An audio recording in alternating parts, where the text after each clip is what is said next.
starts down on me. Yo, what's happening? What's good? What's popping? MNFL. We're back once again, episode 5 of Around the MNFL Live. Well, we got a couple of extra special guests here today. A little special treat for y'all. Some good topics we want to review.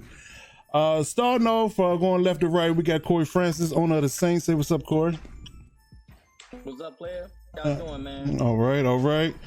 All right, next up we got D-Bev, owner of the Ravens. Yo, what up? All right. In the middle, we got Jokey, the owner of the Panthers. What's up? All right. Next up, we got the reigning Super Bowl champ, Kansas City Chiefs, Mr. Kevin. How you doing, sir? What's up, MNFL? How's everybody doing? All right. Last but not least, OG in the building, got KT, owner of the 49ers. What up, fam? All right. All right. Hopefully all those good in the chat. I think we got everything worked out pretty well. Starting off early and often, we want to get started with our first topic of the day. As you know, the format is around the horn style. We're going to go topic 1 through 3 in the open form at the end. We're going to start off today with custom playbooks. Are they good for the game? Each moderator, each coach has 3 minutes and 30 seconds, give their take and their spill on the topic, and we'll do a quick rebuttal, and then we'll move on. All right, starting off, we're gonna go with our newcomer here. We're gonna go with Kevin first. Custom playbooks. Let me give you a 3:30 on the clock, yes, sir. And you're up. All right, yeah, I think custom playbooks are very good for the game. They do a lot for a variety of play styles, and they kind of give you flexibility of how you team build when you can build a playbook and tailor it exactly to your team. I also think if you were to take custom playbooks out, you'd see what you see in the ranked community already, which is a few meta playbooks rise to the top, and everybody playing the same thing, running the same plays. And I don't know how that's good for our type of league. So I don't even think, to be honest, there's not even room for an argument for me, in my opinion. I mean, it's cut and dry. Custom playbooks are good for a league like this when you have custom rosters, different teams, different styles. Yeah, I donate the rest of my time. That's okay. Point, I got nothing else on it. Pretty simple. I share your sentiment. If years past, I'm not sure how long you've been playing Madden. You've been with us for about 3 years now. That was when I started CFMs. Oh, when you started CFMs? Yeah, 17. Yeah. Okay. Yeah, well, back when we were, early on in the infancy of the league, Madden 10, 11, 12, we didn't have the luxury of having custom playbooks. We had, just the basic, standard, Texans, Saints, whoever playbook you was using. And, every so often we might switch playbooks, but it got a little dry, deep into season 4, 5, or 6, because people started to know exactly. I mean, you could literally go into the lab and look at the playbook and know exactly what that person was running. It wasn't a secret. That's the thing too. Like, with a custom playbook through the course of the season, you can rotate formations in and out, even for your opponent. Like, if I know I'm playing somebody who I'm going to be run heavy against, I might want to add another eye or another, a heavy single back. Mm-hmm. And you can't do that when you're dealing with vanilla playbooks. So right, yeah, there's a comfort level too. You you completely switch playbook that's something you've never used, like mid-season or next season. You got limited window to adjust to that playbook. But if you have your basic playbook, all the stuff you can rely on, and you got the new stuff you add on, it's easier to manipulate throughout the season. Yeah, absolutely. Yeah, I definitely agree with that. All right, this was actually Corey's topic. I'm gonna let him speak on it next. Okay. I like it. I mean, I'm an advocate of it because I use it. I just wanted to bring it to the floor because I didn't know if it was something that people felt was cheap. I know people felt that they were loading their playbooks with, money plays or different things of that nature. So it was more of a, like, are we going in the right direction of allowing people to, we always talk about manipulating the game, but, to the aspect of, are people going to create these playbooks that, some people, I think early on they were complaining that some people only run 1 or 2 plays anyway, so it was more of a contestment to if people are going to allow that to, keep us with having playbooks, or open playbooks like this. Mm-hmm. Okay. Yeah, I mean, because you have been along with us, from the start, and you can attest to the idea when we was in Madden 11 and 12, especially, us playing, each other, and we be, playing pickup games and stuff like that, before the extra nuances of the game came in, you know, you would honestly, I know I harken back to the, talking to Vince that he always used a Jets playbook. And then, we look at the Jets playbook. If you ran a Jets playbook in practice, you'd be like, well, I know exactly what Vince is going to run before he even hits the field. And you may ran the Saints playbook. So if I look at the Saints playbook, I know exactly what you got. So when formation comes, I know that maybe 4 or 5 plays work out of this playbook. So I kind of know or kind of assume what you want to do out of that particular formation that makes it easier to play defense. So it was definitely a good topic to bring up because I think that it does allow for diversity, and I think I guess something for the next people that's going to speak on it, I want to add to this topic is that although it allows for 500 plays, do people utilize that option? Because you get comfortable with a certain meta, and you might see those pop formations in there, and that's all you run. But you have a plethora of plays to call. So should play calling be more diverse because you have a custom playbook? So it's just something to think about if you want to bring that up in the next person that speaks on it. But that's definitely good feedback, Corey. All right, let's go to KT next. Yep, and actually, I wanted to speak kind of like what you were just speaking about NBC, because when I first saw the topic, I was thinking, of course, custom playbooks are a good idea because it gives everybody the opportunity to, like you're saying, cater to your playbook and add on the plays you want. But then, kind of to what you're saying, it does allow people to add all money plays. And so like everybody shouldn't be able to have all the PA post plays and all the like option type plays in their playbook because you're right, they can always just revert back to money plays. If you do have your custom playbook or at the regular playbook, at least is within like what your team should know. It is kind of closer to like how NFL could be, whereas you can't really install 300 plays in the NFL playbook, and everybody's going to remember it every week throughout the season. So it kind of could help if you take away custom playbooks and make people just stick with the smaller playbooks, because then you might have to focus on certain plays, and it could change people's play calling because everybody won't play the same way that way. Do you think that would allow? Because let's take this man for instance. Do you think that would allow for people just to run one particular playbook because it's popular, as well? Because I mean, everybody in the competitive community ran the Oakland playbook if you were a runner. So everybody picked Oakland playbook, and that's just what they ran. They had a couple of nice little pass plays out of it, but for the most part, it was really run heavy. Had a lot of heavy run meta formations in it. So would that leave the room for people just to run Oakland, or would it allow people to run different, diverse schemes? Like, I might go with the Texans playbook because I like a few things out of that, and things of that nature. I mean, I like the flexibility of having custom playbook, don't get me wrong, but to your point, what does it matter, from a diversity perspective, where everybody just lean in more majority to the meta? Right. Yeah, like you're saying, like it doesn't seem like everybody uses all the plays, so maybe that's why it feels that way. But I think if you do have the regular playbooks, like you're saying, if somebody finds 2 plays they like, if it's not in the Oakland playbook, they won't use the Oakland playbook. So it can create people, like it might make people switch the playbooks that they want. Okay, that's what's up.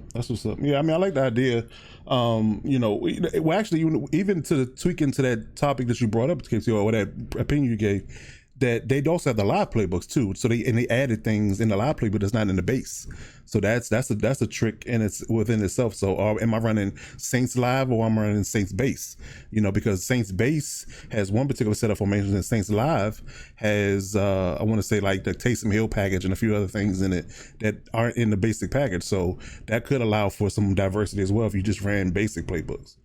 Yeah, and also to what y'all saying, I mean, it is a problem that the regular playbooks are pretty bare. So I mean, if they expanded it would be a lot better. But yeah, I agree, and they keep harping on the fact that they're going to expand it and they're going to add to it year to year, and they're going to add it as a live service going into the cycle. So they're like halfway through the cycle, we might end up with more plays in one playbook, which will allow for more diversity and more play calling. Like they added that play that the Chiefs won the Super Bowl on, basically that one Tyreek Hill route that they added, something like that. So all right now, keep going. Hey, you must have that in your playbook.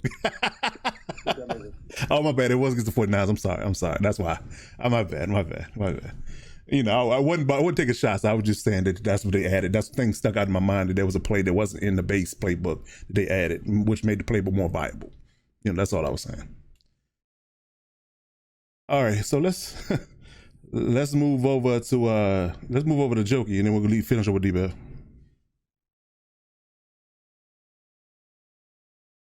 All right. Yeah, I mean, I actually really like custom playbooks myself. Just because it can change. Everybody you play, they have a different scheme of what they'd like to do. Some people, or at least after you've been in this league for a while, you know what certain people are generally going to do. Some people are more run heavy, some people like to pass. So I like the fact that they can kind of expand on a little bit of different stuff, because you can run a certain playbook, but you can run the same play that have different route combinations, and it can be the same play, but sometimes the way the routes are set up, they just get open better. Some routes in certain playbooks, like the Patriots or like the Saints, they tend to be, I don't know, they just have the routes set up better than, say, the Panthers playbook or like just other base playbooks. And I think the West Coast does it as well. And I think you actually can't even add West Coast plays into a custom playbook this year. No, you can't. Like I've tried. You can't. I've tried. Yeah, and apparently I think there's like a lot of pros that do that, and they only will run like the West Coast playbook or something like that. I don't watch a lot of it, but it's from that aspect, if you're just doing it to add cheese plays, then that can be a downfall of it. But at the end of the day, like, I feel like as long as you're doing it with integrity, you can customize how you want to play through it, and I think it's a good thing overall. Yeah, I mean, I definitely agree. I mean, I'm definitely on the side of having custom playbooks in the league, and I wish, honestly and truly, I wish they would do it across the board, like even in MUT, because I think they would expand upon it and put more energy into it being better and having more diversity. Because I mean, as you alluded to, certain West Coast plays just weren't being able to add a plays period. Certain formations weren't even available for a custom playbook, but if you ran a base playbook, you can get it, which was weird. And it also bugged out your playbook in certain regards. So, because sometimes when you set audibles, it messes your audibles up. When you add certain plays that aren't in that base playbook to your custom playbook, you have to change your audibles every time you play, because the audibles you set pregame aren't set the way you want them to be, and that throws you off.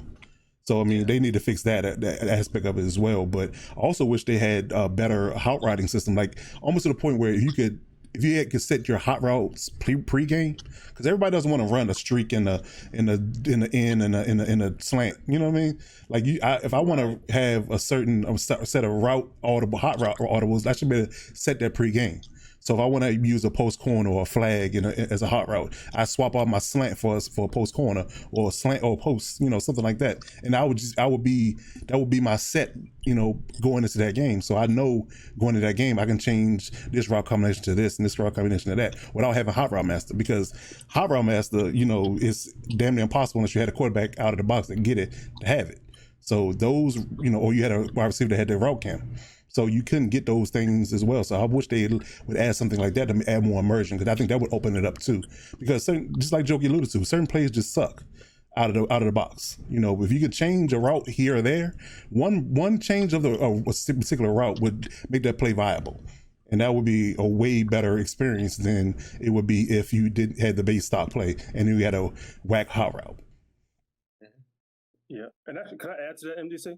Yeah, go ahead. Because that's kind of what I was thinking about with the base playbooks. It will make you practice with the plays, like those whack-ass plays that you have. Right. It will make you practice with them and actually build and learn how to play with your playbook. So I think it might make people put more time in, instead of learning a few plays that they know work. Right. And then building a playbook around that. Mm-hmm. Yeah, give me something that makes people more advantageous to scheme and create their own plays and things that will catch you off guard, because, it's as a defensive player, it's very frustrating to not know at all what the whole entire game was coming. You know what I mean? So if you keep them on their heels, you can make moves on offense all day. But if I know at some point you're going to come back to that post, or I know some point you're going to come back to that out route or that slant, I'm going to scheme up and jump those things and cause a turnover typically. So, that to allow more diversity, I think they should do something like that. Even a combination of those two thoughts, saying that having custom playbooks. You can and you can allow for, you know, certain custom routes to be made, or let's say you can change the route, the art as it all. Like you can go in the lab and draw up your own play. You can take a base play and change the route, and it'll be stock just like that. Yeah, and they'll be in your playbook. Formatting right there. I remember that. Yeah, like you can draw up your own play. I would take a you know, a flood concept and make it back end post. You know, have a flood concept on the strong side of the back end post on the other side, as opposed to a curl or outright or a dig. You know, something like that. All right, so let's finish up with D-Bev on this topic. Yeah, I mean, everyone pretty much said what I was thinking. Yeah, it sucks to go last sometimes, doesn't it? The only, I mean, Jokey said something, you know, as far as integrity. I mean, that would be the only thing for me. I think either way, I would be open to it, but I think either way, like you said, it's going to be, you're going to have people that do like that integrity that's going to be on the YouTubes and the Twitches and find those money. Even if it's not a money play, it's going to be a money play book one way or another. But I think you get more, like for me with Lamar Jackson, when Lamar Jackson was Lamar Jackson, not this version of Lamar that I have, I was able to, you know, build a playbook all around sweeps and read options, and it was a beautiful thing. But I mean, that if there are 3 or 4 money plays, you know, each month that come out that a YouTuber is posting, people are just grabbing those, putting them in a playbook. But the other beautiful thing about that is, like, when you play people, you know, over and over again, and you pick up on a play that you like, you're able to then also pull that in the playbook, and you know, it's a copycat league, you know. So, but that's a good thing for me. But yeah, the bad part about it is, I mean, you're gonna have people moving towards the meta one way or another if that's their personality, you know, to, you know, just run meta plays. So yeah, and I think it's a point that nobody really touched on, but I think there's something that should be brought up, that, you know, and I would say a cliche, when the money's on the line, you're gonna rely on certain things, you know, in certain cases. I mean, a lot of people live like that. You know, they just don't have a script. They're gonna run these 50 plays per game, and that's just it. You know, 40, 50, how many you gonna get in a 27-minute game per se. But you know, when the chips is down and I need a first down, or it's the game, you know, what you gonna call? You know, am I gonna try this play because I haven't called it all game, or I'm gonna rely on something I know is gonna work? You know, because it is a competitive league and wins matter. So, you know, that drives the conversation as well. You know, it's one of those things where are you going to want to win, or want to say, I made this play work? You know, that's the trick. Yeah, that was a good first topic, man. That's a good first topic. Moving on to this next topic, this should be really interesting. Let's see. Best rivalries in Madden 20. Now, I'm going to start with Mr. Corey Francis on this one. Yeah, I'm gonna go with D-Bev and Vince. The Ravens and the Browns, because I really don't think it really matters what division they in. They're gonna always be, like, you know, at each other's throats, and like that's what I spoke on in that one episode in regards to camaraderie being a part of it, right? Because that alone is fun, you know, and to see them two go at it and actually tune in to a lot of their games and hear the chatter back and forth, you know, that's what makes a rivalry for me personally. Not so much the play, because, you know, Vince pretty much dominates them, but that's another story. But I'm gonna tell you, you know. Yeah, some would say, is it a rivalry if he always wins? Sneak up the ladder. Yeah. KT's on the call, but KT and Coach have been just amazing this year, dude. That has been the most hilarious shit. Seeing them two go back and forth, man. I got to give it up to them too. Okay. So you got a 1A and 1B. So the Browns and the Ravens and the 49ers and the Seahawks. Okay. Now, I'm gonna kind of cater this question to the OGs, because we got 3 on the chat. Now, if you had to say, out of all-time great rivalries, what was your all-time greatest rivalry in the MNFL? Shit, me and James. Me and James. I still won't beat that ass. Big game James, huh? Oh man. Yeah, listen. That rivalry's kind of eerie, similar to you, Bev and Vince's rivalry, because it's kind of one-sided on the field, but the banter in the chat, in the back and forth, was legendary. Like a lot of people, people that wasn't here for that missed a lot. I missed a lot of entertainment. I swear to God, like that particular rivalry, just a verbal barrage of memes and gifs and trash talking between y'all two. Legendary. It all started with one conversation about that no homo shit. Yeah, and it just flew from there. It flew. Yeah, you're right. You're right. And it's never been the same since. And he has threatened to come down to New Orleans and grind his boots on your muddy couch for years. Years. You hear me? Posted plane tickets in the chat. Yeah, listen, we talk about Southwest reservations posted in the chat. Like, when you ready for this ass whooping, that's what he said. Oh, man. Hilarious. All right, let's go to Jokey next. Let's see what he get to take on the best rivalries in Madden 20. Yeah, I guess I would start with Carter and KT as well, just because they have been doing some back and forth. It's pretty funny. But I guess my number one, as of yesterday, I don't know what Joe did to Theron, man. What? I don't know what's going on. The young bull. Young bull got young bull stirred up, didn't he? He did something to him, and they just ain't sitting right with my man. So, bro, like that's I don't know what's going on. I think they're pretty close in division wise too. So yeah, and that was a lopsided victory too. So I can't even say what happened in the game. Like it's one of those things like you wish the game was streamed so you kind of had context to why they were so mad. But my boy was heated. I don't know if me liking the score was just like the icing on the cake. It was. You pushed him over the edge. Yeah, he was triggered. Yeah, because you caused some smoke too. Yeah. Well, I have to, because I get it every time I lose a Super Bowl, which is often. Facts. Hey, those are the facts. I got to dish it out when I can. You know what I'm saying? Yes, indeed. Okay, so you would say if you had to rank them between KT and Coach and Theron and Joe, who you say one and two? Well, I mean, I feel like Theron and Joe isn't as friendly. I feel like KT and Carter have a mutual respect, but they also have bigger games. I think they have more on the line because I don't say they do go deeper in the playoffs, but as far as consistency, I feel like they do over Theron and Joe. I feel like KT and Carter are generally there more so, or at least this Madden they have. So I would say Carter and KT. Okay. I can respect that. So y'all gonna force me to go to KT next on this one because I gotta hear what he gotta say. Like KT, let's hear it, bro.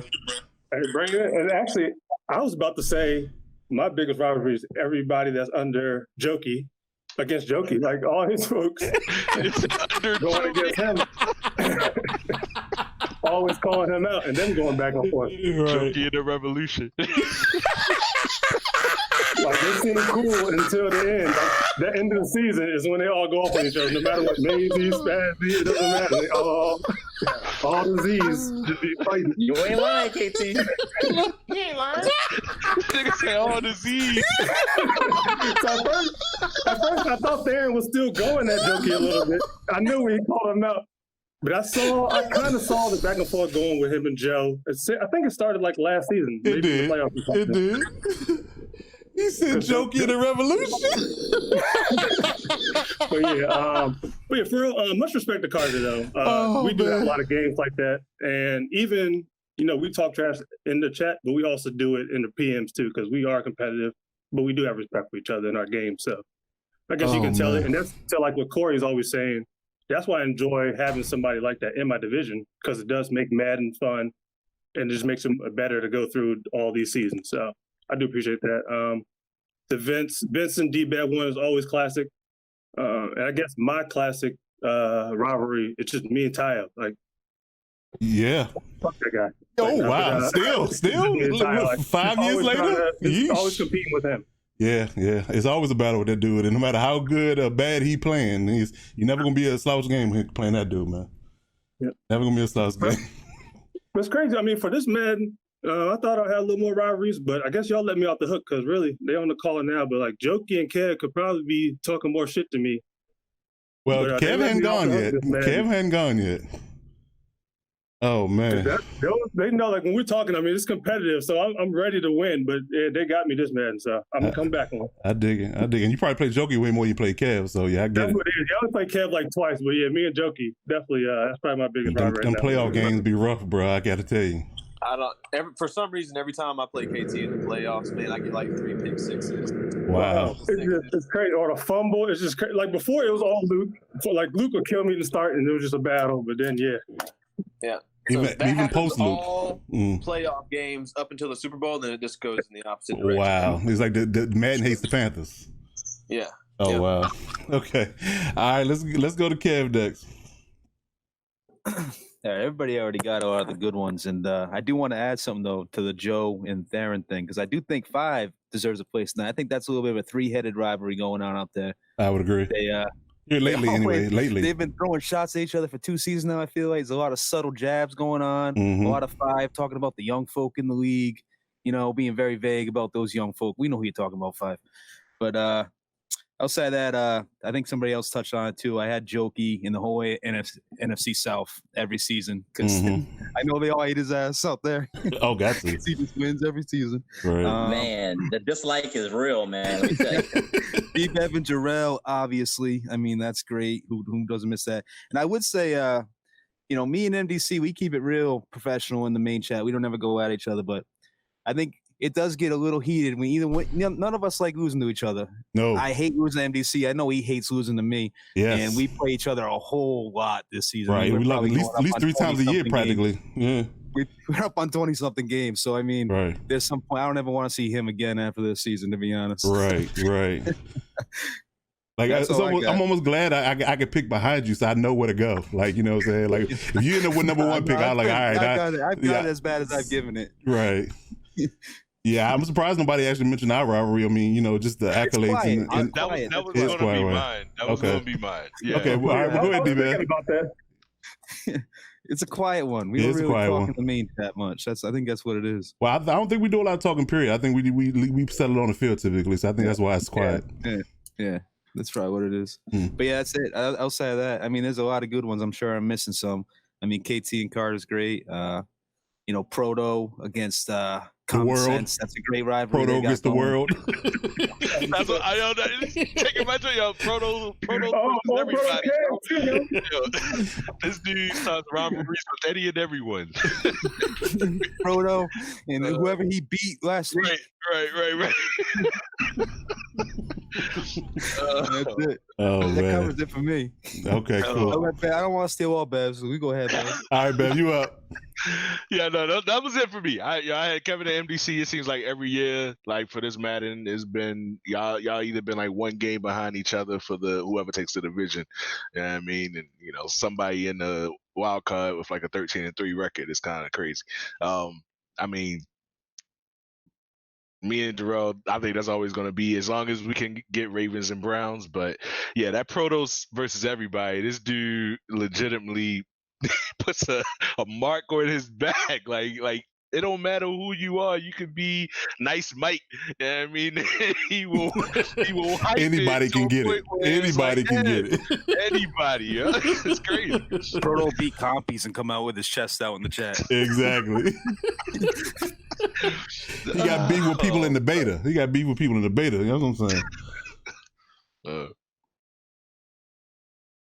It's all good for the league, though. All the things we mentioned. So. Yeah, absolutely. That's why I brought the topic up, because it's definitely good for the league. And I hope, to bring that topic to a close, I think that it's one of those things where we keep that energy going. When we do team selection for the next Madden, keep that in mind when you're picking your teams. Rivalry makes for good television. Let's just keep it real. Controversy creates cash. Eric Bischoff. All right, so let's move over next to the topic number 3 of the day. We're going to start with D-Bag because I done went to him last both times here. All right, so we're going to go with team building versus scheme. Does team or scheme matter most when you're playing Madden for a whole cycle? Yeah, this one hurts because the truth is the truth.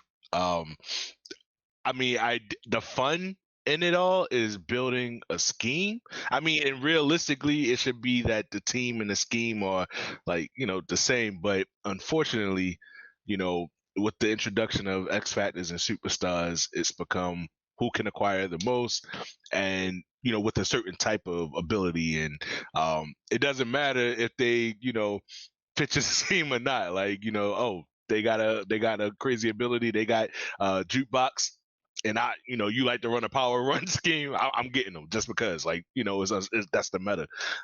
So that has been more of the focus, I think, for Madden 20 has been building that stacked team with the stacked abilities more than it is which really for me is the fun part, identifying which you like your play style, how you like to have your team built and constructed, and building players that fit the mold for that. That for me, like for a person who's never won a Super Bowl and to see a year in and year out, that's the fun part, is building that team. But I don't know, and that's why for me, I think taking the abilities out of it, does make it more fun. I mean, that's just from my perspective, but yeah, that's not I say on that.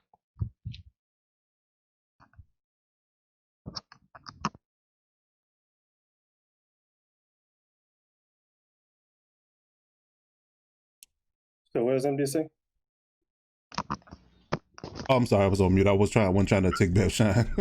Yes, I think that he shares that sentiment. I share that sentiment with him about saying it's great for the league and having team building and being a nicety and allowing to people for to be able to build their teams the way they wanted to, and maybe if a combination of two things, you build a team for your scheme.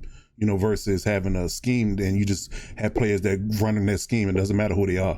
Like if you're just a speed guy, like you're using, I'm just going to run a bunch of go routes and and things of that nature and just be all about speed versus I'm going to be a check down or remove the sticks kind of guy or heavy run guy.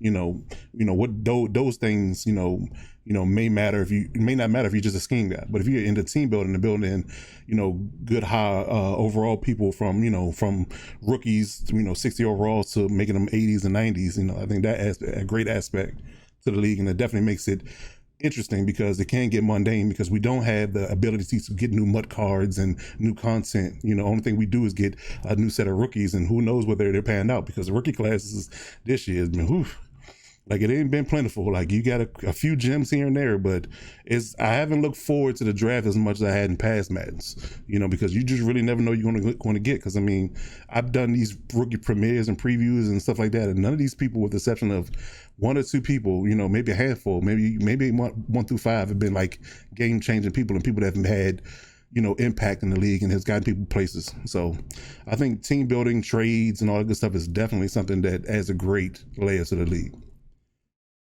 All right, so let's go to Corey next. I've tried it both ways, man. Let me tell you, I've tried it going into it with a philosophy that I'm gonna run this type of offense, and wind up having to switch it up because of free agency looking so tempting, or my money wasn't right, something along those lines. I try not to participate in the draft. That's just always been a philosophy of mine. Like I want to see who I'm getting, so I throw that shit away. But I would love to say scheme over team, because typically, I mean, you gotta play to your strengths. You sometimes the hand you dealt in the beginning is, maybe you got that 6'5" receiver who got 84 speed or some shit. I mean, you work with what you got. So you're gonna probably do a lot of out routes and digs and different shit like that.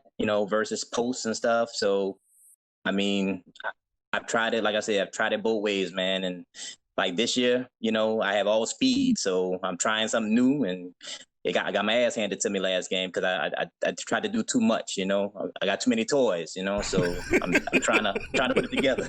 You're right about that. Yeah. I watched most of that game and I said, he fell in love with all that speed, because he was like, you had checkdowns that was open, but you just had to throw it to Rico, had to throw it to Fuller, just fell in love with it. I don't know how many pictures you threw, but it was a lot.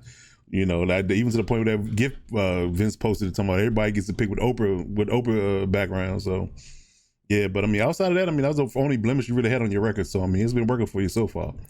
I think to your point though, it changes per Madden sometimes. Like this Madden has been really heavy on, like, prime example, and I'm not going to steal Kevin Stunner. I'm actually going to go to him next. But, he has, with the exception of a few key pieces, he's almost changed his roster year to year because the cap has been so crazy, and people have been, I guess you can say garnering or signing, big time players to these big deals, and they've been handicapped because the cap has only gone up a million or two per year. So, and people weren't ready for that. To the point where people have been money strapped from like year 3 to year 6. People just now getting money back, from the deals that they dealt out in the beginning of Madden. So you had to really, focus on, filling in those gaps that you're losing because you don't have the money to pay these people. All right, so let's go to Kev next. Yeah, I think you guys touched on it already. I don't think you can have one without the other. I guess if I had to pick what's the most important, I think we all come in here and we're virtual coaches at the end of the day, more or less. We're calling all the plays. So we come in with a scheme, right, or an idea of what you want to run, and good coaches can take that and mold it around their personnel and make it work that way. I guess scheme would be more important in my eyes as far as like just someone's success, because if you have a working scheme and you're playing a GM anyway, you're going to shop for the ingredients. You're going to be able to put together that perfect roster to execute what you want to do.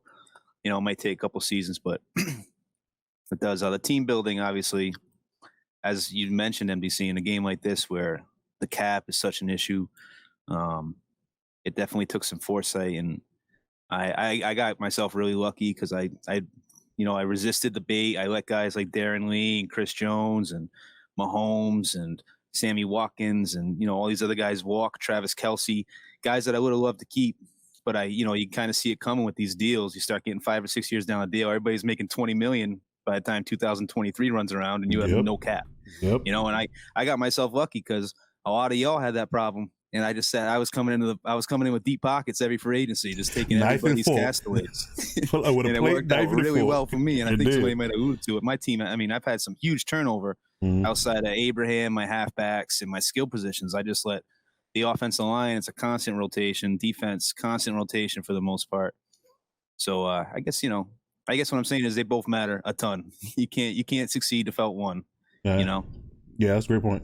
Definitely a great point. And this is one of those things you kind of got to study, especially being in your division, because I'm like, okay, he got this team that is built around this year, but this next year is going to be a whole different ballgame. Like, let's take this last year to this year. Like, you let Tyreek go, you only kept Mecole, and you changed your receivers. The only thing you kept was your backs and your running and your quarterback. Everything else is different. Luke retired. Your corners are different. I'm like, sheesh. Like, you can't get comfortable with nothing. Turnover. Yeah, but you reloaded successfully because you had money in because you just, like I said, you go in with your napkin around your neck and put your fork and knife down to eat good in free agency. Everybody, you got 99 overall sitting out there getting modest deals because nobody got no money.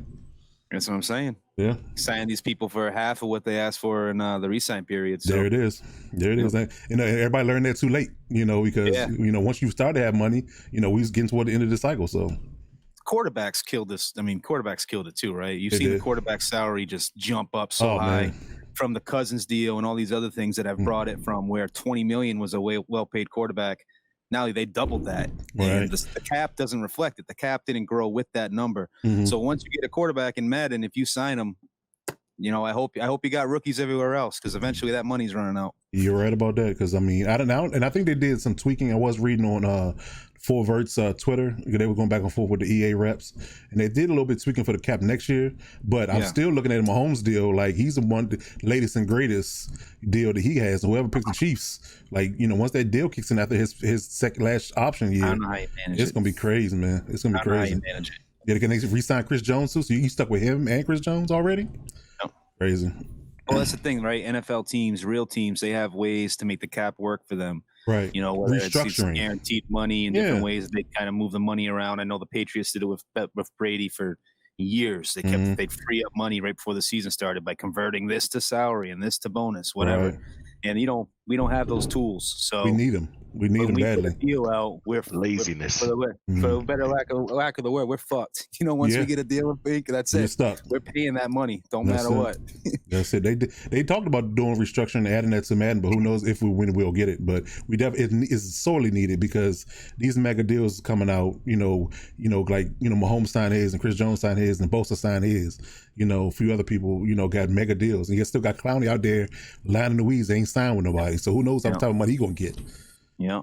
Jamal Adams going to need a contract if he's taking Seattle. He going to need a contract in the first year. So crazy. See what they do. Let's see. All right, let's move on to Jokey, and then we'll finish up with KT. Yeah, I mean, team building is probably the most fun thing for me. Because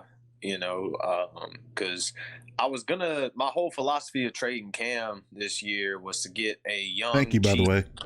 Yeah. To get a young, fast, young, fast, and cheap rookies, and then just build them over time.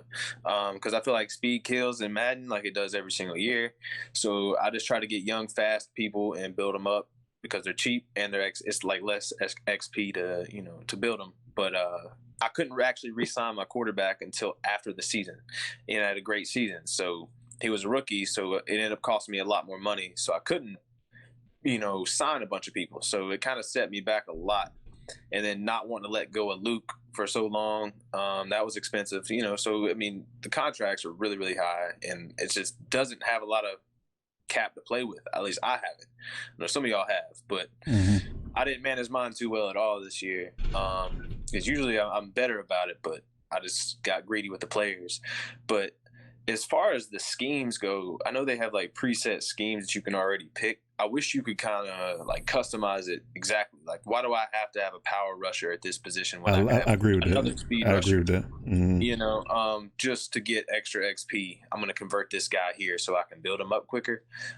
That's a little bit of a flaw, because maybe I want a physical wide receiver and a deep threat wide receiver. You want a shifty guy and you want a power guy. Right. So I don't like how that's set up to force you to, build a guy a certain way, or else he's not going to get XP or a scheme fit thing. So, but team building is the most fun thing for me. I like it, but I kind of like where the XP is. If you win awards, it should be a little bit more. I feel like it's not as big of a deal this Madden than it was in old Maddens. The whole upgrade system is just switched. So. Yeah, well, we could probably talk about that till we're blue in the face as well, but I definitely agree with you. It shouldn't be a preset scheme. If I pick a zone run in a 34 scheme, like I should be able to have 2 speed rushes or 2 power rushes, something like that. I mean, because let's be real, most teams aren't built the way those things are designed to have. Like, how many teams have nothing but route runners, and how many teams have nothing but speed guys? You know what I mean? Like you might have 2, you have 1 good route runner, 1 good physical guy, and 1 good speed guy. Like that's prototypical. That's what coaches look for, because you can do different things with different people. You know what I mean? Exactly. There's, the one short-handed guy, you get the one guy that can stretch the field, and one guy that can, go up and get a catch in the red zone. That type of deal. So I think you should definitely be able to tweak that as well. We should add that to the list of things that people want to change the franchise. That's definitely a good point. I need you to, Joke, I might need you to be on the panel for writing for EA, because I mean, the ideas you be having to make franchise better has been A1 to this point, man. I definitely give you kudos for that. Oh, well, I appreciate that. Not a problem. Not a problem. All right. Write me in. Yeah, listen, I'll recommend you. I already seen Larry make a recommendation if they ask me for one. Yeah. All right, let's move over KT to wrap this topic up. Yeah, I guess, everybody said most of the same, but I agree. Scheme and team building go together. Myself, I always enjoy the team building aspect. And I really enjoy it from, like how everybody's saying, building players, not even just trades and everything. Because, I don't even trade much, to be honest. Like, throughout all my Mads, I haven't been a big trader, but I've always enjoyed being able to build people, like from the ground up, building my team that way. It is a little different now of how the XP is distributed, of how to build your team, but I still found a way to build it. Even with this man, I found a way to build a lot of superstars. So I thought it was a good, like, small game within the big game. So So, I do enjoy it. The only thing about the scheme versus team building thing is still a flaw with Madden to take like lower rated speed players, offense and defense, and be able to build them into stars, like superstars, like even without the abilities per se. Like you can build somebody fast and make them a game changer, even as they're low rated, and just keep building them. So I think that's still a flaw in Madden. Yeah, and I think they went further to the left than we wanted them to because they did tweak the rating system. Because I think, because True 99 doesn't depict True 99 now even more. To start there, but if you get it back to the and I think Corey can speak to this, you picked up a guy that's like 55 overall, but guess what? He was star development. Now, how does that translate? Like a guy, he's star development, but he's a 55 overall out the box, which means he's a project. But Corey got him to like mid 80s, within 1 or 2 years, and he was he ended up being super fast, and he was legit a star for him on his defense. So I'm like, yeah, I went with the speed first when I found him. I found him in free agency, cheap, young. He was like a 55 something. He was garbage. Quentin Bell, and then everything else just started kind of happening because the XP was so cheap. Like every other game he was getting a point. He was getting a point, and I wasn't using them. Like I was letting them kind of build up, and I was at 20 before the end of the first season. And I'm looking at him and I'm like, I'm about to sign this guy for cheap for like 7 years, low contract. But I know once I use his XP, he's going to jump. So he was a big bargaining chip for me. Like I was trying to trade him around and stuff like that, throwing him to different places. And then I wound up saying, screw it. Let me use his XP. Let me just keep building it for the next season. And then he was a monster, dude. I mean, he had 92 and everything was still excelling on him. So like even to this day, I still have him. Right. See, this is my point. So like I said, those things, you would think that, having a 55 guy on your roster would be trash. Like, I'm just never going to use that guy. But you see within, if he can sit on your bench and just kind of learn, for lack of a better term, use the football knowledge, learning from the vets, he could definitely be a guy that can be a starter for you, especially when you have cap problems. Like if you got in Joki's situation, he got Luke Kuechly, and Luke Kuechly keeps saying that I don't care how much money you throw at me, I'm not re-signing for a long-term deal. So he kept franchising him, then he can't franchise him anymore. So, but if he had Quentin Bell in his back pocket, he could let Luke go and feel good about it because guess what? He got a 92 overall guy that's going to be, I know you partial to Luke, I see you shaking your head. But if he had to make that hard choice, he would feel comfortable with having a guy in the middle that could take over for Luke and do okay. That's the difference in this particular Madden.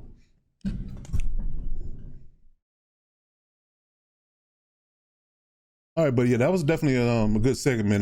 Between that and the private segment, 2 great segments that we had. So the last topic of the day, we're gonna go open forum. So bring your topics to the floor, and either you can bring your topic to the floor, we can all talk about it, or people can expound on your topic, and we'll go one by one down the line and see what people have for open forum today. All right, so let's start with KT for open forum. All right, what's up? I really didn't have anything in mind originally, but I guess just going through this, this conversation, one thing I was thinking about with the rivalries, one thing we could probably do, and I'm guilty of this myself, is maybe up in our streams to create the viewership and create that rivalries. Because like we're saying, everybody has that DM rivalry with the people in their division and such, or you have that tense stuff with people but I think the league would feel it more if they see it through the screen as well. So I'm gonna try it myself to kick up streaming. Okay. It might not even start until next Madden, but I am going to put this on myself and try to do more on that, because I think that will help the league a lot. Yeah, I like that. And I think that it's one of those things. If it'll start with team selection too. Once you start to understand who you kind of want to chase. Like prime example, I've been getting on this topic for a while about the NFC East. Like you got Joe, you got Five, you got Rel, and you got Proto. All of them got history. And we can stick all 4 of them jokers in one division. Like we talking about must-see TV for the length of Madden 21. You know what I mean? So that's one of those things where you already know that, pop them streams up. We want to see it. Every game, every division game that happens, we going to get 8 games of just pure comedy, pure rivalry, So, if we can keep that energy going throughout the whole entire league, that would be great. Streaming, like the streaming is, back, more people are doing it now. We can just, Twitch is our platform now. We don't have Mixer anymore, so we don't got to go bounce it back and forth between who does Mixer and who does Twitch and this and the third. So, hey man, I think that's a great idea. Just get it going. Get it going.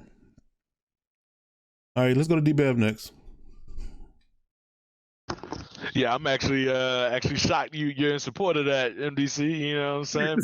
Mr. I don't stream. Hey man, I streamed last night. Yeah. Oh, so I missed that. Yeah, I streamed last night.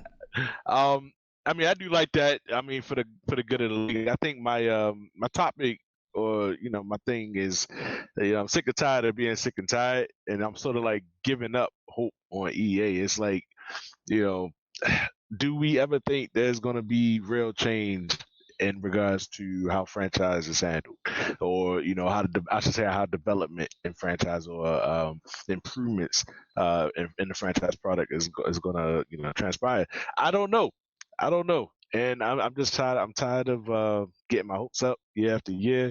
I'm getting old, what I'm saying? As we all, nobody's spring chickens no more outside of third. Yeah, man.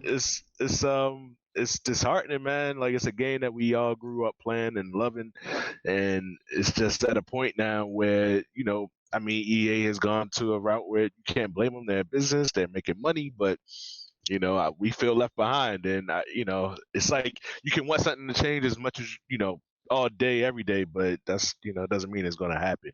And I don't know, man. It's hard for me. It's hard to always every year, sit there and weigh like, is this do I want to put up with this anymore? Right? Is this the year? Is this the year? Yep. Yeah. It's hard, man. I feel you. I mean, and they have claimed, this is, I would say, amongst everything else that's been going on in 2020, a lot of tragedy and a lot of hardship, but it's also the year of the movements. And just like, all the political movements and the social injustice movements that have been going on, the Madden franchise team, community has been getting on the EA developers, hard, heavy, to the point where they had a trending topic on Twitter for like a month. Once we came out, then they came out with that little, excuse my language, shitty ass, patchwork of changes they want to make a franchise. They've been heated. And they've been on their back, constantly, adding them on Twitter and, in their comments, then they DMs on their phone, harassing these dudes almost to the point where y'all had to do something. To the point where they had to make a statement to say they were going to dedicate resources and reallocated time to developing better franchise. Now, whether or not we see it or that's just smoke up our cakes, I don't know. However, they did say that, through patches and development for Madden 22, they will dedicate more immersion to franchise, but hold your breath and wait. That's all I can really say to it, but that's my feedback on the idea of them changing franchise, because just like we talked about before about restructuring contracts and things of that nature, they did whisper that those type of things they want to have in a game. It just need time to develop it and make it work. So whether that's political speak or real facts, I can't tell you. But they did say, and that's a starch change that I've seen, outside of previous years. Previous years they promised things and never delivered, but this time they had people really harass and get on them about the lack of changes in franchise and been the same flavor every year. And now they seem as like they're listening. So we'll see. All right, that's all you got, Beth? That's all I got, man. Okay. All right, let's go to Jokey next. Yeah, I mean, I don't really have much, but I think everybody has been doing a better job streaming lately. So that definitely adds, I guess, to the involvement of the league, especially here late, last season probably. So we just got to, I guess try to add some type of fun to it, so I'll try to do my part and stream a little bit more. And then I want to improve the quality of the streams too. I don't know if I need to get a webcam. I know because the Bills has a pretty good stream, adding that element's pretty cool. I know we were talked about like hosting it on the channel and hosting other Twitch stuff on this MNFL network Twitch. Right. Doing that, I think that would be good. But I don't really have much, man. I mean, everybody just, keep doing what they're doing and see what the next Madden has in store. It's probably going to be the similar game, but, there's going to be different things that, change it. I'm sure. I haven't played it yet. I know y'all have. So from what I've been told, it's pretty much like the same thing. But just make it fun, and more people get involved and play your games. There's no reason we can't keep advancing pretty quick. That's true. So that is true. Either, Yeah, and to share the sentiment on that, I think that like I said, that it does add immersion to the league as far as people streaming. And like I said, I've been trying to get people scheduled to stream the games at a certain time, and we could have it on multiple screen streams on one channel. I can literally pull up like 3 to 4 windows at a time. You can watch 3 to 4 games just on our channel itself. So I have that capability. So we can get that going. That's definitely something I'd like to develop. Down the line if we can't make it happen this season. But I do got a question for you, though, Jokey. Mm-hmm. Do the Panthers get a Super Bowl this year? I mean, I would hope so. Numbers would say probably not. But, I would love to, even if it is the last one. I don't care if it's the last season. Most people probably don't even care about the last season. They're ready to get into the next match. Oh, people care. People care. People care. If I got to sneak one little last one in, that would be great. But I just got to have some shit go my way for once in the Super Bowl, man. I ain't got nothing else to say, man. I'm speechless on that shit. I hear you. I just thought I'd ask you. I popped a blood vessel against Kevin, bro. I was heated. I was so heated. I mean, but he plays well. He hits me with the same shit every time I play him. He's gonna hit me with shit every damn time. Every time I play Kevin, I know what's gonna come, and I always make the mistake. I press him with no safety help. Like Natrell Jamerson can outrun Tyreek Hill, but I shoot myself in the foot. You know what I mean? But the only one I should have won was against you. You should have lost, MDC. You should not have won that Super Bowl. 14-0 in the second quarter, man. My trophy on my desk says otherwise. Yeah. Jokey's worst enemy is Jokey. Well, I'm gonna plead the fifth on this topic. Okay. All right, let's go to Kev next. All right, I'm actually going to talk about something different. I don't know if this is some kind of sacrilege either, but I'm going to talk about Madden fatigue in August, because I'll tell you, playing this shit game for 11 months has been exhausting. Man. And I am at the edge of my rope with EA, and I'm praying to God they throw me a life raft. I had all these things written down about, this would be great if Madden did that shit, but all D-Bev had to do was talk for 30 seconds, and I was like, nope, they ain't doing any of this shit on this list, so I don't even know why. I don't got to talk about it, so fuck it. We know it's not going to happen. Hopefully the game, at least the gameplay is good enough. They're not going to give us anything new. Make the gameplay right. Make my angles right. Make tackling right. Make jukes make sense. Stop giving me animations. Make people actually have to juke people, Yes. Can I lead a receiver? Like if I'm throwing the vert, can it land in front of him instead of him having to? You don't give us scouting. Yes. You don't give us any good scouting. You give us a shit draft. You give us nothing to do with salary. Make the fucking game work. That's it. Just do that. Talk, Kevin. Talk. Tell him. That's where I'm at. That's where I'm at, man. I got nothing positive to say anymore. It's just, I'm exhausted by Madden. I'm exhausted by EA. The bureaucratic bullshit that has happened since exclusivity came around, and what's happened to gaming, and you see it everywhere. It's happened to gaming at large. I mean, it's the Mountain Dew era of gaming. It's everything needs to be instant. People don't want to work for shit. People want to be good at every game they play. If they don't want to have to know football, they want to just show up and just do whatever the fuck they want and have it work. And it's ruining gaming. It's ruining football. It's ruining football gaming, I should say. So that is a great point. Instant gratification. That's a great point. And that's a new term I'm going to start using. Instant gratification.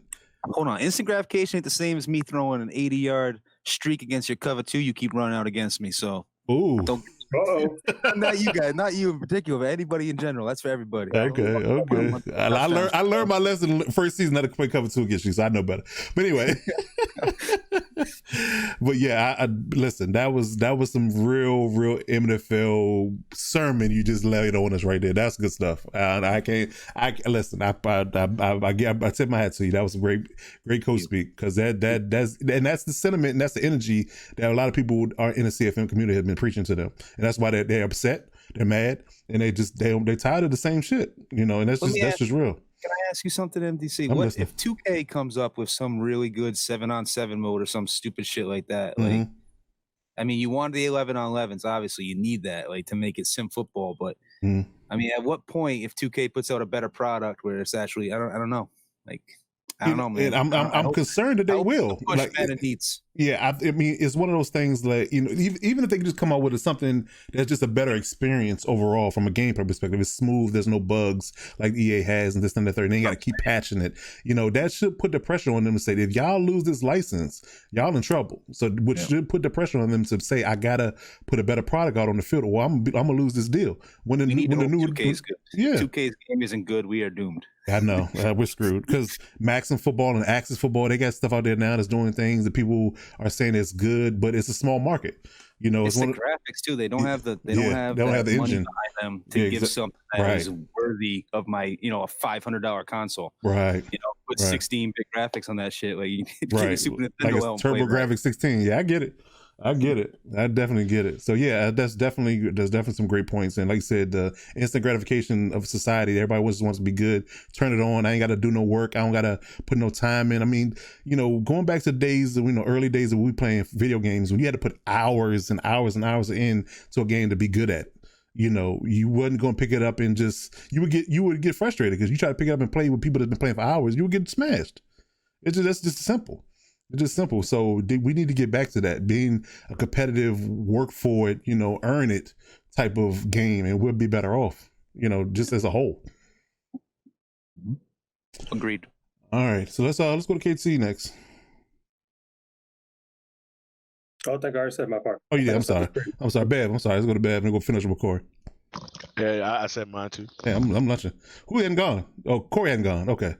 Yeah, I'm bad. I'm gonna go with fullback dive. When can it be implemented back in the game? And I mean, I miss it. I would love to have it on short yardage situations. So and shout out to 5, man. Tomorrow's his birthday. We're a day apart. So he took a step of my thunder. I was going to leak it at the end of the stream. He stole my thunder. But about fullback dive, I mean, it's one of those things. I mean, we address the rules and things we should and should change. We have a big meeting, in the off season, the whole front office, and we discuss about what things we want to change or don't want to change, this and then third. And it really comes down to tabling certain issues because we have to wait to see whether or not it's overpowered. I mean, fullback dive, quarterback, sneak, all those things were overpowered in previous mans, and it were just guaranteed yardage. It was hard to do anything at all if you could stop it at all. So those things are one of those, it's one of those things where we rather not go down a rabbit hole and it become a situation where it's overpowered and it's guaranteed yardage versus it, maybe being overpowered, maybe not. But it's one of those things we can put on the docket, man, and we can actually test it and see that, if it's you have the ability to counter it, because as long as you have an effective counter to something, if you don't call that counter, then that's on you.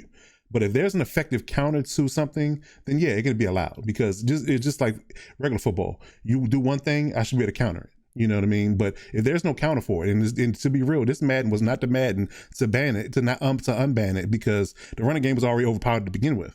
So adding fullback dive or quarterback sneak to that meta was just adding more problems to the mix. And you have more problems and people complaining about the fact that we have these things in the game and people getting frustrated.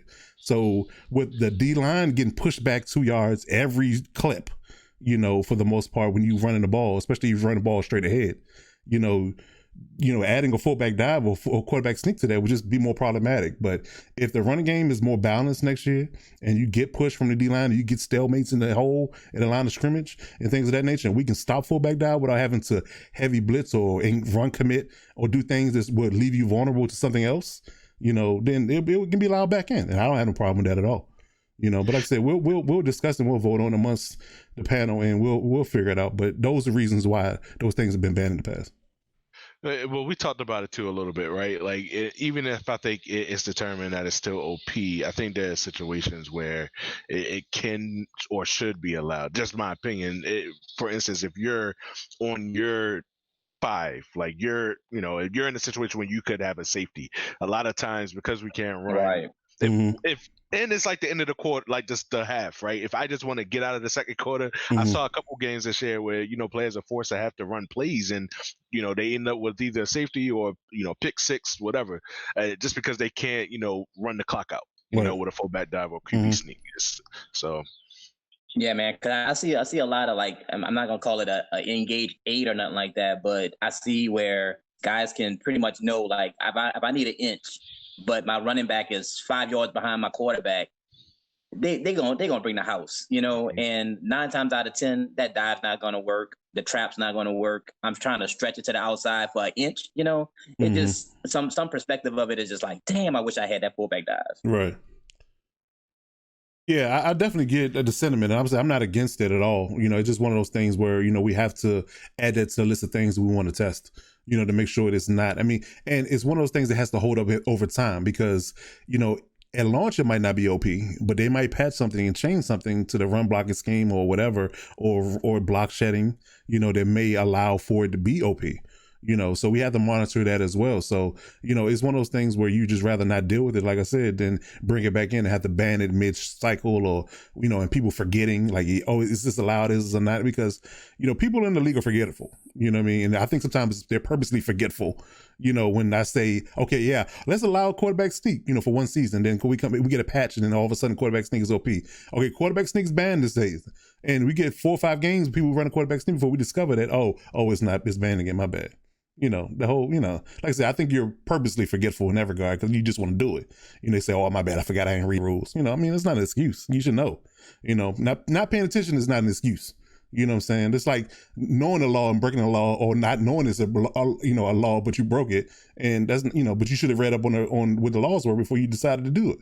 You know, it's just one of those things you have to, you know, as a front office, you just have to kind of manage. And, you know, and if it's something that, you know, it's just a little small snippet of the game, doesn't really change the game for the most part, then yeah, it's a nicety to have, but, you know, do you need it to win games? You know, that type of deal. But like I said, I'm not opposed to bringing it back as long as it's not OP. It's like the strong close toss, like, you know, out of you know, the strong close toss was banned for years. You know, we brought that back because it's, you know, although that particular play wasn't, you know, OP, other things became OP. Like, you know, you can run a stretch better than you can run a toss now. You know, especially if you have good zone blockers. So, you know, it's just a matter of what's OP and what's not, and we'll try to address it when we get to it. All right, so it looks like everybody's gone through open forum, so we're gonna do a final wrap up. Gives 1 minute for everybody to give their final thoughts on how they enjoyed the stream and what they want to say to the league before we get up out of here. All right, let's start with Beth. No, I mean, for me, it's just, you know, I'm looking forward to the off season. You know, trying to catch my breath. Just like, you know, Kev was saying, man, I think I need a little reprieve before we start up this Madden 21. But, you know, definitely looking to the test period. You know, I'm hoping that we can do some creative things as far as testing. Really looking to get like some, you know, league participation around, so that we can make decisions as a league, right? And everyone has a chance to weigh in with facts rather than opinion, so that you know exactly how the game is being played, and you can, you know, have a stronger voice when it comes to making a decision on certain rules and plays that we're allowing. So I like that. Yeah. I like that. Yeah, definitely league participation when it comes to testing. And we have to, you know, and something we have to pay attention to too, that we don't have the lead time we normally have for Madden that we have in the years past. Because, I mean, like I said, last year, Madden came out in early August. We didn't start the leagues in mid-September. So we talking that this league is, if we stay on advanced schedule the way it is now, we stay on schedule, we're going to end our last season when Madden comes out. So, you know, so, and it's kind of good and it's kind of bad. Like, we want to get the season completed in the right way, but we looking at it from a standpoint that the people that's out of the playoffs are going to be starting to play the new game, and, you know, the energy is going to start to focus on that, and, you know, things of that nature. And people going to start asking questions about when we're doing team selection and when we're going to be, you know, start the new league up, because people want to get excited about the new game. They want to try the new game. They want to be involved with the new game. So, you know, we have to taper our expectations too. And I will pay attention to EA and what they say about their release, because they already talking about a patch post launch.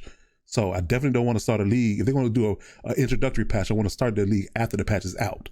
So we have to, you know, figure out a timeline about when we're going to start based upon that, when that first patch comes out, and what's broken and what's not broken, you know, when they launch the game in its entirety. So just keep that in mind. But I agree, we'd all need a break. All right, let's go to Kev next. Yeah, I guess I'll just take this minute to say that it's been a crazy year for everybody. I think like a crazy Madden cycle. Like it's legit nothing. None of us have ever lived through shit like this in our lives, and I Absolutely. think it's good to have a community like this where if anything stayed normal was that we got to play our Madden games with the dudes we've been playing Madden with for years.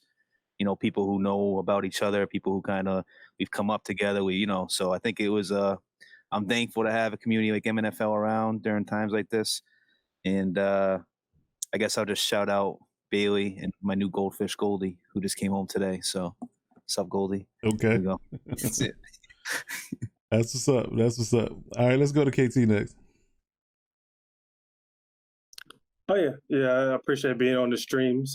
Appreciate the conversation. Appreciate the league. Everybody participating in the league. I love battling against y'all guys. So that's really it for me. It was a good talk, and I'm looking forward to the next Madden. I agree. I'm definitely over this one. We'll see how the next one goes through, if it's any changes. But yeah, I'm ready just to compete with it. I agree with that. I definitely agree with that.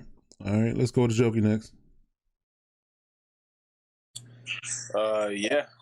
Just play your games. Let's get this season over with so we can get a little bit of downtime. I think everybody needs a break from this Madden. I think it will be good. And then, like D-Bev said, let's just pick up on the testing so we can make sure we avoid a lot of the mistakes we made. Not even that we made, that EA made, and, it's like with abilities and stuff like that, just so we can have everything right. If we know fullback dive or quarterback sneak is not broken, or it's not going to stumble for 5 yards every play, why not add it? If it makes sense, so let's just try to, get through the season. And I feel like just make sure we got our ducks in a row before we start the draft of new teams and start the next Madden season. Yeah, absolutely. Definitely want to measure twice and cut once. That's the biggest thing for me. As far as having things as much as possible. It's a shame that we have to get ahead of EA's mistakes or their trials and tribulations, but it's the world we live in. So we got to do the best we can to put the best product on the field as we possibly can. So, testing and league participation will be paramount to get that feedback that we need in order to understand what CFM is doing and what it's not doing, and what we need to change and what we don't. So yeah, I definitely agree with that. So hopefully we get that energy in that participation in the test league, and we can get it going. Definitely. Sure. All right, let's wrap up with Corey and we'll get up out of here. All right. I'm definitely enjoying everybody's gift game. I just feel like it's stepped up tremendously. Well, that's the testament to you, brother, because you the king. Oh man, I just like it, man. It's just another way of just keeping the camaraderie going, man. Making everybody laugh. That's all. It's all entertainment. I guess in a nutshell, man, just happy that everybody is safe. I haven't heard anything bad, coming from anybody. That's good. Prayers up to everybody and their families through this time. I am very appreciative to have MNFL right now, man, because there's been many a days that MDC talked me back into this league because I was through 2, 3, 4 years ago. I was like, all right, man, I'm done with this shit. So definitely need it right now. So appreciate you guys. And man, appreciate you for sticking it down, man. I mean, like I said, you and a couple other people, well, a few other people have been down since day one. You, me, you, Tayo, Vince. We OGs. We're original members of the league, man. And it's hard. It's hard to put this time in. We talking about over 10 years of dedication, year in and year out. There's no break. Nobody took any time off, and we've been here, man. So I definitely appreciate your energy, man. Keep it, keeping it light, keep everybody entertained. Everybody know when you come into the chat, it's a party. So yeah, appreciate you, bro. Appreciate you. Yeah, and I share that sentiment, man. I hope everybody's staying safe and we can get through this pandemic, man, and come on the other side of this and we can, live our lives normal and, still be able to have that camaraderie and Madden that we always have. Yeah, but like as always, man, we appreciate everybody's time and their viewership and everybody's energy, man. And until the next time, in between time, we'll try to, keep this going weekly as much as possible. This is episode 5 of Around MNFL Live. Follow us on Twitter at MNFL. Follow us on Twitch, twitch.tv/MNFL_network. And follow us on YouTube, MNFL Sports 1 for all our content. The rookie review premiere for the last season will be out end of week 9. By the end of week 9, look out for that on YouTube. Turn your notifications on so you'll never miss an upload. This stream will also be live on YouTube, effective tomorrow. Until the next time, we'll see y'all on the next one. Have a good one. Peace.